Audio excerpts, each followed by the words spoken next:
지난 주일에 금년 안에 우리가 가야 할 길에 대해서 주님이 하신 말씀, 나는 곧 길이요 진리요 생명이니 나로 말미암지 않고는 아버지께로 올 자가 없느니라.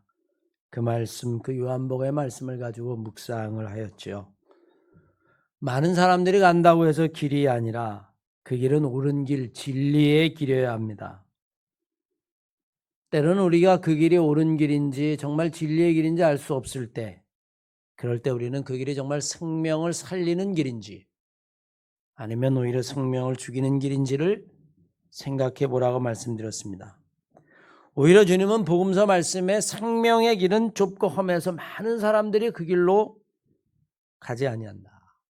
오히려 쉬운 길, 넓은 길, 사람들이 많이는 다니는 길을 경계하셨죠. 생명의 길은 헌신과 희생을 필요로 합니다. 무엇보다도 이 길이 바로 주님이 가신 길이기 때문입니다. 하지만 우리는 매일의 일상생활 가운데 주님이 가신 길, 생명의 길, 진리의 길을 간다고 하는 것이 결코 쉽지 않습니다. 그 길에는 주님이 당하셨던 고난도 있을 것이고 때로는 사단과 마귀의 유혹이 있을 것이고 힘들고 어려운 길임에는 분명합니다. 우리는 어떻게 이 길을 잘 갈 수 있을까요? 여행을 많이 해본 사람들은 그 여행의 경험을 통해서 느끼는 것이 하나 있습니다. 그것은 여행은 어디를 가느냐 하는 것보다 누구와 가느냐 하는 것이 훨씬 중요하다는 것입니다. 아무리 좋고 멋진 풍광, 그런 곳이라 할지라도 좋지 않은 감정을 가진 사람과 간다면 그것은 불편한 여행일 뿐입니다.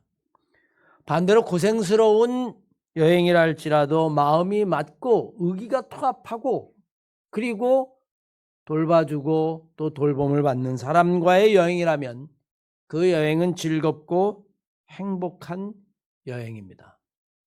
우리가 왜 신혼여행을 허니문이라고 이야기할까요? 허니라고 하는 건 꿀이고 문은 달인데 그 달콤한 꿀 같은 것이 달처럼 꽉 차고 넘쳐서 그 즐거운 여행을 허니문이라고 이야기합니다. 함께하는 사람이 곧 여행의 행복을 결정하기 때문이죠. 우리의 인생길도 마찬가지입니다. 사랑하는 사람과는 여행과도 같은 그런 인생길이 있는가 하면 반대로 싫어하는 사람과 억지로 동행하는 고행 같은 인생길도 있습니다. 이런 인생길이라면 결국 평생을 함께하기 어렵겠죠. 금년 안에 우리가 가는 길이 주님과 함께하는 진리의 길, 생명의 길이 되고 동시에 힘들고 어렵고 지치고 고난의 길이라 할지라도 우리가 격려하고 위로하고 함께하는 행복한 길이 되시기를 주의 이름으로 간절히 축원합니다. 오늘 본문 말씀은 주님이 제자들을 자신이 가시는 길에 앞서 보내시는 장면입니다. 오늘 본문 말씀 주님이 가시는 길을 제자들에게 보내실 때 이 길이 쉽지 않은 길이라고 하는 것은 이미 오늘 말씀을 통해서 분명해 보입니다. 추수할 것은 많되 일꾼이 적다. 아마 할 일이 많다는 것을 의미하겠죠. 추수할 것이 아무리 많아도 일꾼이 많다면, 일꾼만 넉넉하다면, 돌아가면서 한다면 그렇게 그것은 힘든 일이 아닐 수도 있습니다. 저는 목회를 무크라고 하는 곳에 개척해서 해보고 그 다음에 춘천에 와서 여러분 아주 농촌교회에서 목회를 해보았어요. 작은 교회 목회, 물론 여러분 장단점이 있겠지만 큰 교회 목회보다 제가 보기엔 훨씬 더 어렵습니다. 왜냐하면 일꾼이 없어요. 목사는 설교만 하는 것이 아니라 때로는 주보도 만들어야 되고 신방해야 되고 차량 운행해야 되고 교사도 해야 되고 상담도 해야 되고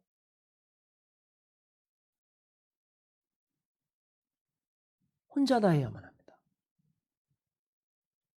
물론 여러분 큰 교회도 어렵겠죠. 하지만 때로는 설교도 준비해주는 부목사들도 수없이 많습니다. 계속해서 주님은 오늘 가는 길을 이렇게 이야기합니다. 내가 너희를 보냄이 어린 양을 이리떼 가운데 보내는 것과 같다.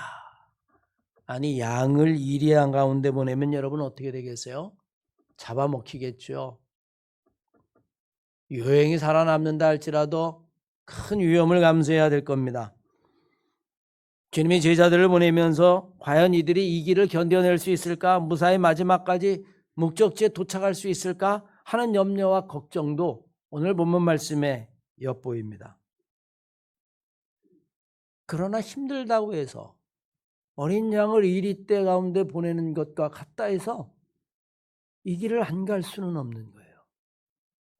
이 길은 가야만 하는 길입니다. 피할 수 없는 길입니다.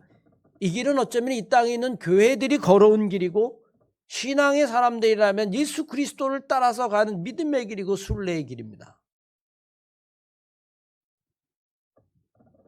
힘들고 고난과 역경이 거다리고 하지만 가야 하는 길. 우리는 이 길을 어떻게 하면 잘 갈 수 있을까요? 먼저 주님은 혼자가 아니라 둘씩 보냈다라고 하는 사실을 기억하시기를 바랍니다. 주님의 은혜는 늘 함께하는 곳에 있습니다.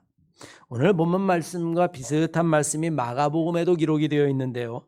마가복음 6장 7절 이하의 말씀에는 이렇게 기록되어 있습니다. 12제자를 부르사 둘씩 보내시며 더러운 귀신을 제어하는 권능을 주시고 명하시되 여행을 위하여 지팡이 외에는 양식이나 배나이나 전대나 돈이나 아무것도 가지지 말고. 비록 그 길이 어렵고 힘들어서 외롭게 가는 길이지만 그러나 주님은 둘씩 보내셨다. 그렇게 이야기합니다. 하나를 여러 나눠 보내면 더 많은 곳을 갈 수 있을 텐데 70명이면 여러분 70군데를 보낼 수 있을 텐데 그렇게 하지 아니하고 둘씩 비록 가는 곳은 절반으로 줄지만 혼자가 아니라 둘을 보내셨다는 겁니다. 이미 여러분이 상상할 수 있는 것처럼 하나가 아니라 둘일 때에 그 둘은 서로를 돕고 위로하고 격려하고 위험에 빠졌을 때에 지켜줄 수 있기 때문입니다. 인간은 결국 서로 도우며 살아가는 존재입니다. 한자로 사람인자, 여러분 한자는 상형문자거든요.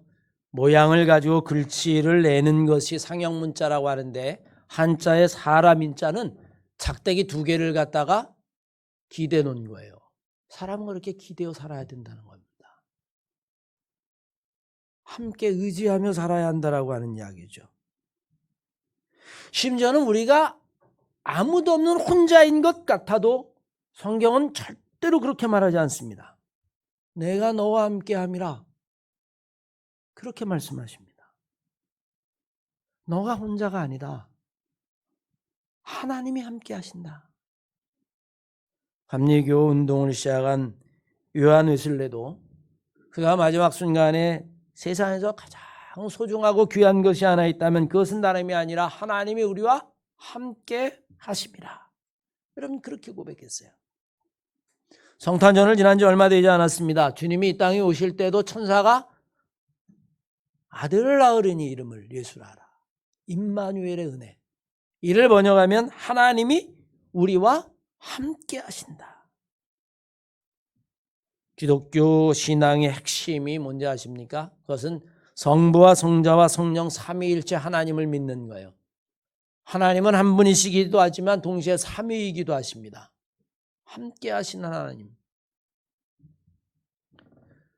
우리는 성경 읽다 보면 아브라함을 믿음의 조상이라고 이야기해요.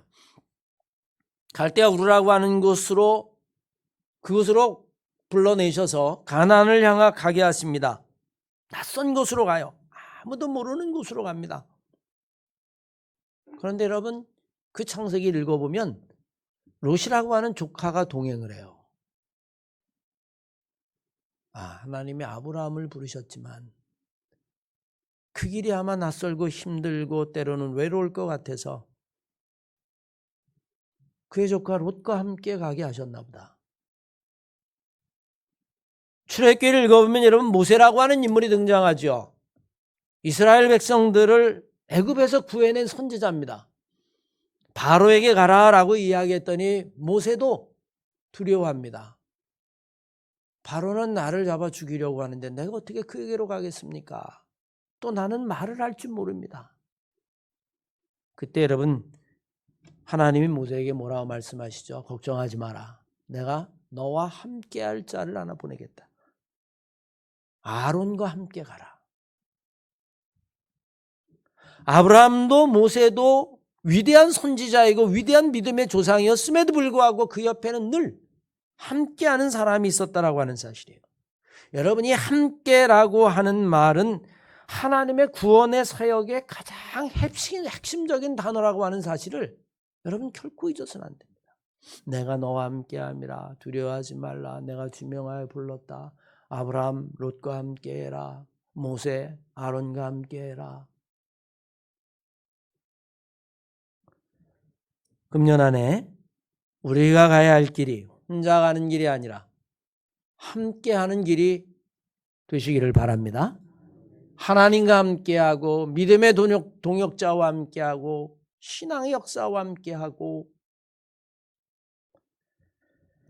함께할 때 우리는 더 큰 능력과 은혜를 발휘하기 때문에 그렇습니다. 이 능력은 위로와 격려로부터 옵니다. 여러분 한번 생각해 보십시오. 함께할 때 좋은 게 뭐죠? 낙심할 때 누군가 위로한다는 거예요. 힘겨울 때에 격려한다는 겁니다. 힘에 부칠 때에 괜찮아, 할 수 있을 거야.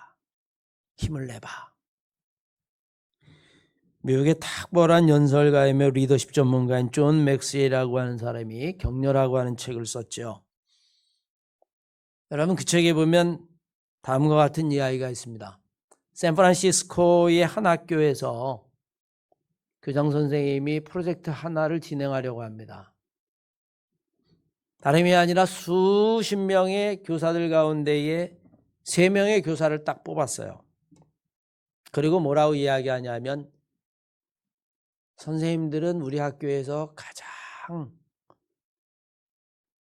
교수 방법뿐만이 아니라 학생들의 힘을 받고 있는 최고의 선생님들입니다. 이제 학교에서 여러분들에게 가장 지능이 뛰어난 학생 90명을 뽑아서 여러분들에게 맡기려고 합니다. 그 학생들도 가장 탁월한 학생들입니다. 그래서 1년 동안 공부를 한번 열심히 한 다음에 그 학습의 결과를 보려고 합니다. 그 이야기를 듣고는 교사들도 다 동의를 해서 좋다고 학부모들도 좋은 아이디어라고 생각을 해서 동의를 하고 그래서 90명의 학생을 뽑았습니다. 그들은 최고라고 하는 격려, 자부심 그것을 가지고 1년 동안 열심히 했어요. 1년이 끝난 다음에 주변에 있는 학 커뮤니티들과 학력평가를 해봤더니 월등한 결과를 얻은 겁니다. 그러니 얼마나 기분이 좋겠어요. 그래서 고무되었습니다. 학기 말이 되었을 때에 교장이 선생님 3사람을 불러서 이렇게 이야기합니다.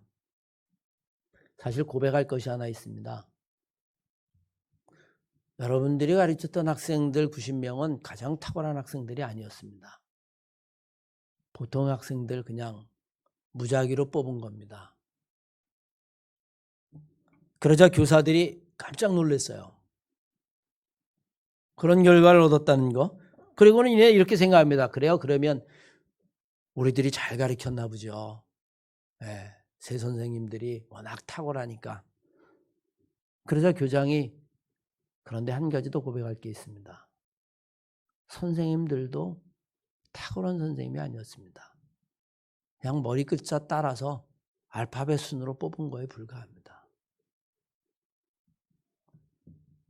탁월하지 않았음에도 불구하고 탁월한 결과를 얻은 이유가 어디에 있을까요? 할 수 있다라고 하는 것, 최고라고 이야기하는 것, 그리고 격려해 주는 것, 그리고 자긍심을 높여주는 것, 그것들이 여러분 그런 결과를 얻었다는 거예요. 할 수 있도록 믿고 격려했다는 거죠. 이미 바울은 데살로니가전서 5장 14절 말씀을 통해서 이렇게 이야기합니다. 또 형제들아 너희를 권면하노니 게으른 자들을 권계하며 마음이 약한 자들은 격려하고 힘이 없는 자들은 붙들어주며 모든 사람을 대상으로 꾹 참고 인내하라. 사실 여러분 세상을 살면서 함께라고 하는 것보다 우리에게 더 큰 위로와 격려는 없을 거예요. 지혜서라고 이야기하는 전도서 4장 8절로부터 12절까지의 말씀에 보면 솔로몬이 이렇게 이야기합니다. 아들도 형제도 아무도 없이 외톨이로 사는 사람이 있다. 끝없이 일만 할 뿐 재산을 모으고 또 모아도 만족할 줄 모르는 사람이 있다. 그런 사람은 누구 좋은 일 시키려고 아무 즐거움도 모르고 이 고생을 했는가 하게 될 테니 이 또한 헛된 일이고 보기에도 딱하다. 혼자 애를 쓰는 것보다 둘이서 함께하는 것이 낫다. 그들의 수고가 좋은 보상을 받기 때문이다. 넘어지면 일으켜줄 사람이 있어 좋다. 외톨이는 넘어져도 일으켜줄 사람이 없어 보기에도 딱하다. 그것뿐이겠느냐? 몸을 녹일 길이 없지만 혼자서는 몸을 녹일 길이 없지만 둘이 같이 자면 서로 몸을 녹일 수 있다. 혼자서 막지 못하는 원수도 둘이서는 막을 수 있다. 삼겹줄은 꼬면 쉽게 끊어지지 않는 법이다. 왜 둘을 함께 보냈을까요? 왜 둘씩 보냈다라고 이야기할까요? 어려움을 이겨낼 수 있고 고난과 역경에 서로 위로하고 격려할 수 있기 때문입니다. 우리는 종종 보죠. 갑자기 어떤 사람이 혼자 있다 사고를 당했는데 지나가던 사람이 발견해가지고 아무도 보지 못했다면 왜 우리는 여러분 험한 일을 할 때 꼭 2인 1조라고 이야기를 할까요? 어려운 순간, 위기의 순간, 예측할 수 없는 순간 그것을 지켜줄 수 있기 때문입니다. 하지만 여러분 우리가 세상을 살 때에 둘이 사는 게 항상 좋은 결과만 가져오지 않는다는 것도 우리는 경험을 통해서 압니다. 사실 여러분 둘이 살아도 다 좋으면 얼마나 좋겠어요. 그런데 때로는요 함께해서 불편하기도 하고 마음의 갈등도 생기고 때로는 미움도 생기고 때로는 그보다 더 험한 일이 생기기도 합니다. 이미 성경에 등장하는 수많은 인물들과 사건을 보아도 우리는 그것을 쉽게 알 수 있어요. 가인과 아벨 여러분 형제였었어요. 같은 부모의 형제였었습니다. 그런데 형제가 아니었어요. 형이 동생을 죽입니다. 차라리 형제이지 말걸. 가인과 아벨뿐만이 아니죠. 에서와 야곱도 보십시오. 분명히 형제였었습니다. 그런데 장자의 분깃을 가지고 20년 동안 원수가 되어집니다. 이 정도 되면 함께하지 않는 게 좋아요. 이스라엘의 초대 왕 사울, 그런데 여러분 다윗을 질투합니다. 사울은 천천히요. 다윗은 만만이라고 하는 이야기에 다윗이 자기 아들 뻘밖에 되지 않아요. 자기 아들 요나단과 둘도 없는 친구입니다. 그런데도 그 다윗을 질투해서 수없이 사울이 다윗을 죽이려고 합니다. 함께한다라고 이야기하는 것, 그게 여러분 여간 쉽지 않습니다. 심지어는 주님의 12제자를 조차도 예루살렘에 입성할 때에 누가 주님의 오른편에 앉을 것이냐 누가 왼편에 앉을 것이냐를 가지고 다툼이 벌어졌어요. 야고보와 요한 어머니를 통해서라도 우리 아들을 오른편에 앉아주십시오라고 하는 그것 때문에 제자들 사이에 미움이 생기고 다툼이 생기고, 이 정도 되면 우리는 여러분 차라리 혼자인 게 낫다라고 하는 성급한 결론에 도달하게 되죠. 아유, 저렇게 싸우는 것보다 혼자인 게 낫다. 저도 여러분 목회하면서 수백 가정을 보죠. 여전히 목회할 때에 남편이 여러분 알코올 중독에 의처증까지 있어요. 이 정도면 여러분, 제가 병원에 2번을 갔다가 입원시켰어요. 술 끊게 하려고, 정신병원에. 그런데 정신병원에 들어가서 한 달 동안 있다가 딱 나오면서 그 앞에 있는 슈퍼마켓 들어가서 술을 마셔요. 소주를. 한 번에 그냥 나발을 붑니다. 술만 취하면 아내를 의심해요. 견딜 수가 없어요. 시장 갔다 와도 어디 갔다 왔냐고 부르려고 뚫겨 팹니다. 이 정도 되면 여러분 어떤 생각이 들어요?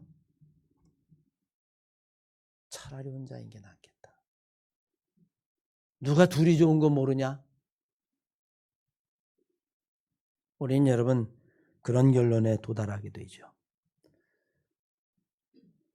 사실 둘이 함께가 되기 위해서는 그 안에 반드시 필요한 것이 있습니다. 그건 사랑과 이해 그리고 희생이라는 것이 반드시 있어야 한다는 겁니다. 말씀드린 가인과 아벨, 에서와 야곱, 사울과 다윗 왕, 거기에는 여러분 잘 살펴보면 한 가지 특징이 있어요. 다 경쟁 관계에 있다는 이야기고, 가인과 아벨 자신의 번제를 놓고 하나님 앞에 상달되었느냐 안 되었느냐를 가지고 싸우다가 결국엔 살인까지 가고, 장자의 분깃을 놓고 다투고 경쟁하고, 사울과 다윗은 누가 더 백성에게 인기가 있느냐를 가지고 창끝을 겨누고 원수처럼 지내고,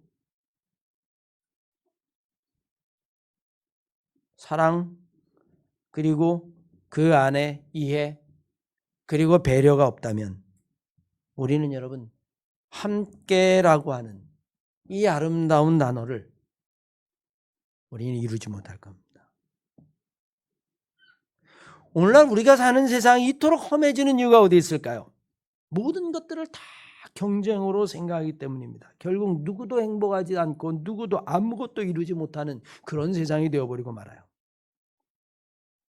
우리가 정말로 함께하기를 원한다면 우리는 기억해야 되는 것이 한 가지 있습니다. 그것은 다름이 아니라 상대방이 바로 나라고 하는 것을 반드시 기억해야만 합니다.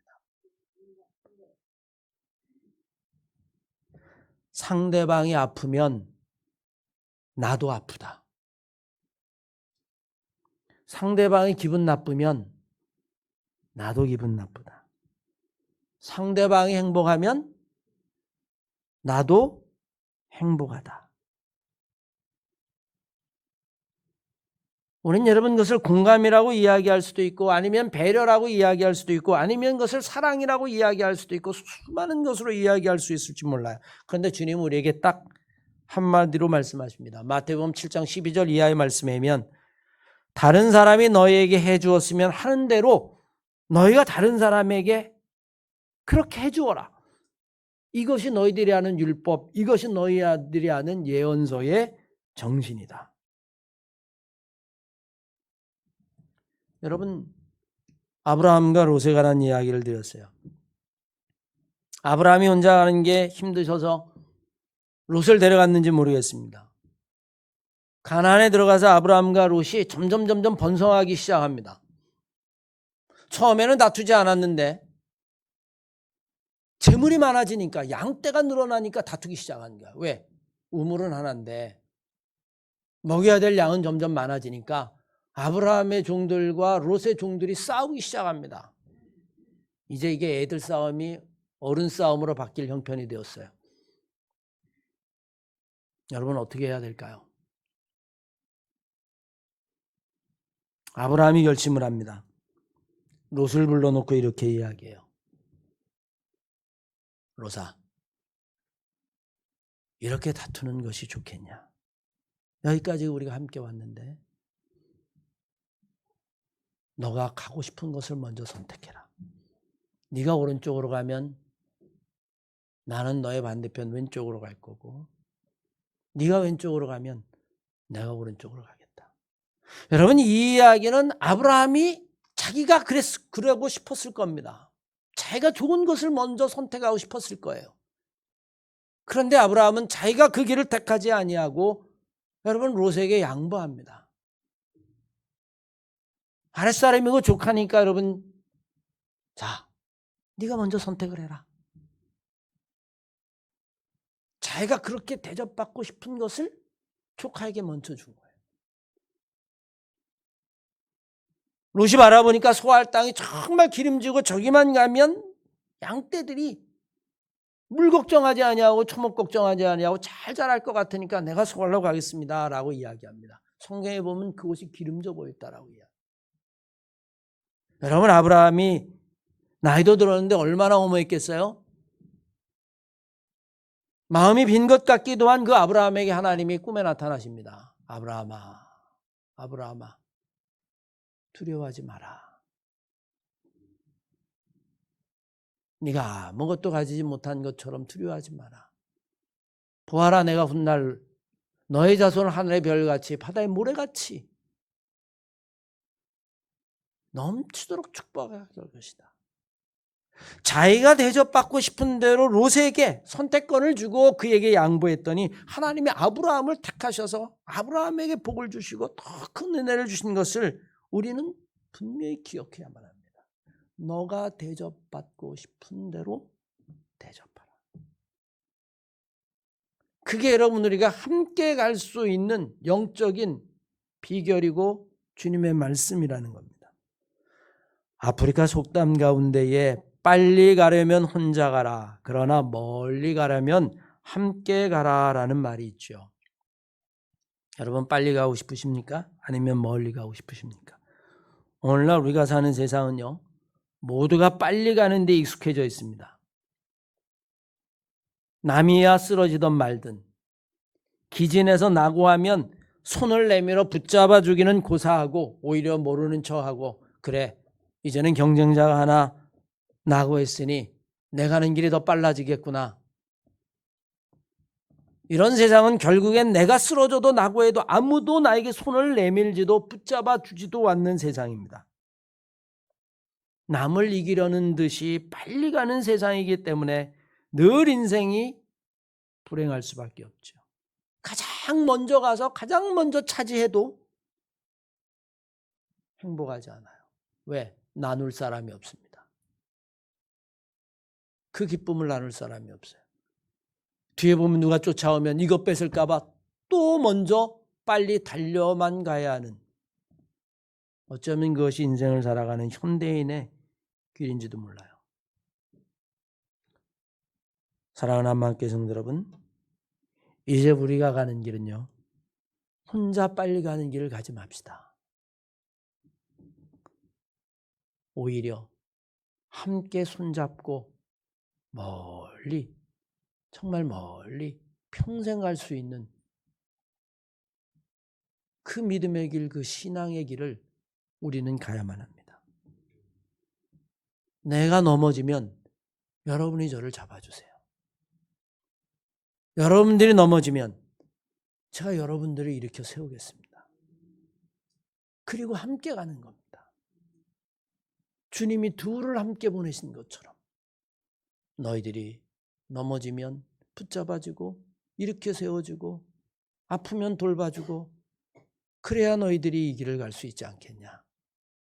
금년 안에 우리가 가야 하는 길은 함께 평생을 가야 되는 길이에요. 주님과 함께, 우리 믿음의 동역자들과 함께, 신앙의 형제 자매들과 함께 예수 그리스도의 길을 가는 우리가 되어야 될 줄로 믿습니다.